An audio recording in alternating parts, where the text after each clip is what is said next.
ગુજરાતના 6 કરોડ નાગરિક ભાઈઓ બહેનોને અને વિશ્વભરમાં પથરાયેલા મારા સૌ વહાલા ગુજરાતી ભાઈઓ બહેનોને અને દેશ અને દુનિયામાં જ્યાં જ્યાં દિવાળી મનાવાય છે એવા સૌ મારા દેશવાસીઓને દિવાળીની ખૂબ ખૂબ શુભકામનાઓ। દિવાળી એ પ્રકાશનું પર્વ છે, અંધકારથી પ્રકાશ તરફ જવાની ગતિ કરનારું પર્વ છે।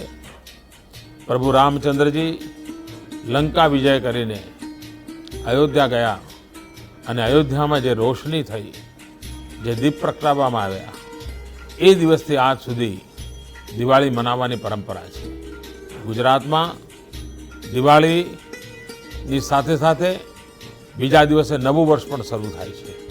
એટલે એક પ્રકારે ગુજરાતમાં ગયા વર્ષના લેખાજોખા લેવા અને આગામી વર્ષના સંકલ્પ કરવા અને એના આધારે નવા ઉત્સાહ અને ઉમંગ સાથે આગળ વધવાનો ગુજરાતનો સ્વાભાવિક સ્વભાવ રહ્યો છે, પરંપરા રહી છે। અને એને લઈને હું આપ સૌને, મારા ગુજરાતના બંધુઓને નવા વર્ષની પણ શુભકામનાઓ પાઠવું છું, દીપાવલીની પણ શુભકામનાઓ પાઠવું છું।